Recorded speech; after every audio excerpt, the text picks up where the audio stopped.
Dripping like gold, you got me so wild. Dripping like gold, I'm a queen, I'm a queen, I'm a queen. Hello everyone, welcome to another episode of ApplePie TableTalk. Today I have with us as our guest, Chef Fila. She is a celebrity chef to the stars and board member of NABFIT. Loving yourself one bite at a time. Did that come from the fact that you are a survivor of domestic violence? Your life was almost taken and it just gave you an aha moment? Oh God. Well, that was a really bad time. I know. I went there. Yeah. I went there. No. I know. I don't have any fear of talking about it, but I can honestly say that I think the moment for me, the turnaround, is when the last 6 seconds of my life was going to be taken from me. And so he almost slit my neck. And the only thing that changed his mind is I told him, "You promised your mother you would take care of me."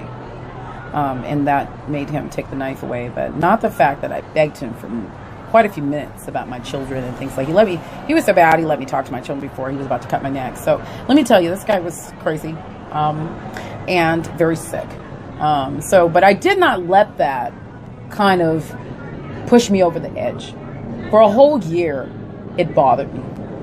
Because my children were gone. They were living with their dads. I had to give them up, and they were living with their dads, and I have such a great support. I have really great babies' fathers, so let me just say that for the most part.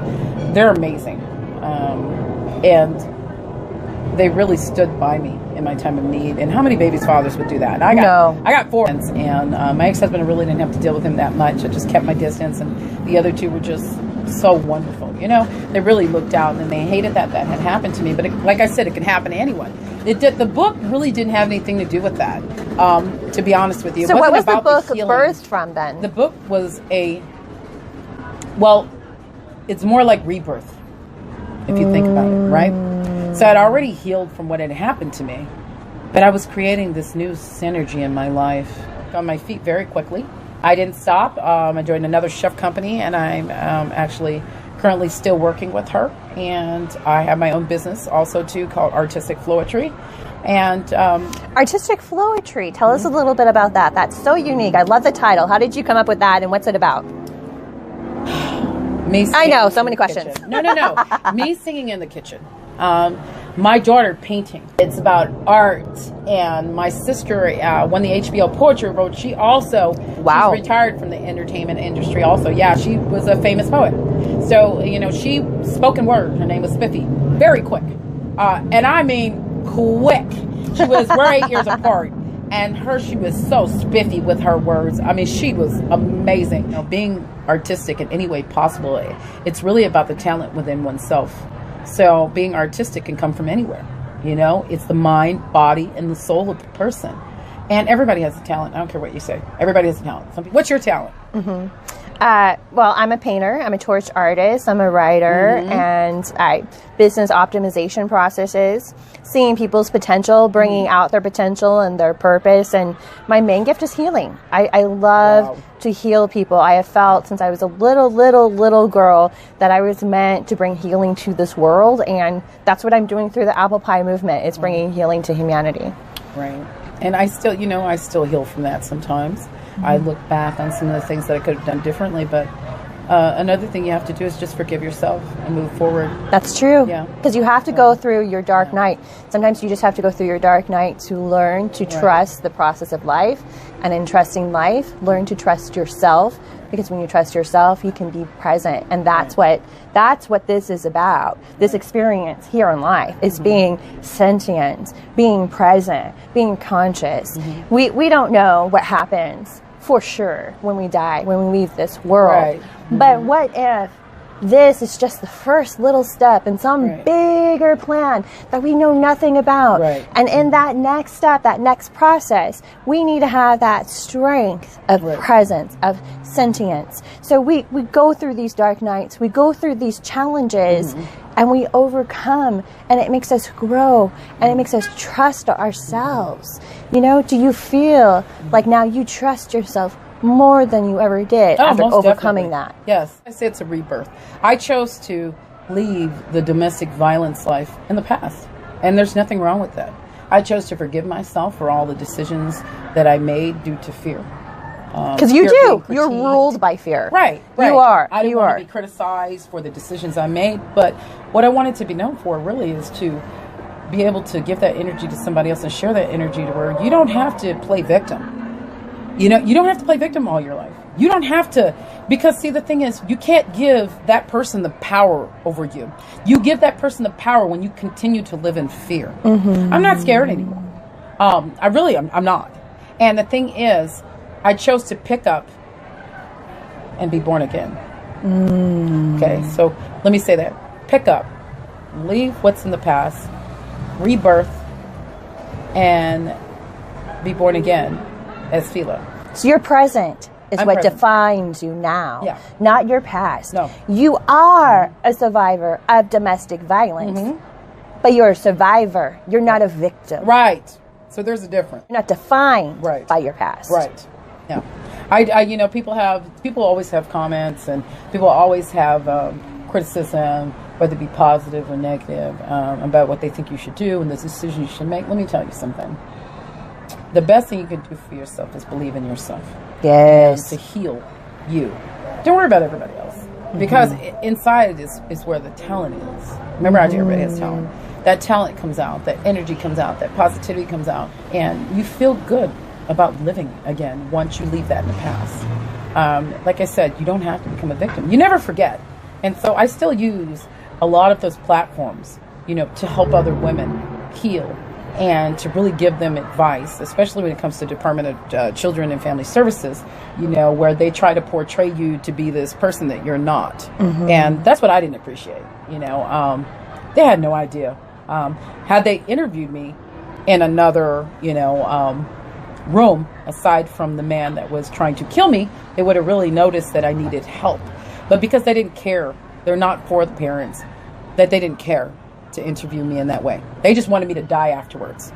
They wanted him to kill me afterwards because he almost did. So my thing is like, Why is that? Why do they want to? Why is don't think it about the parents. police and other authorities don't intervene until you're dead? Well, why is that? Why do you have to die? Why do I have to die for Right. somebody to give a damn? all these, all these laws that are in place, all the politics. I used to get a damn good attorney. And if you can't afford one, get a public defender and get somebody that knows. Like I said, there are so many resources.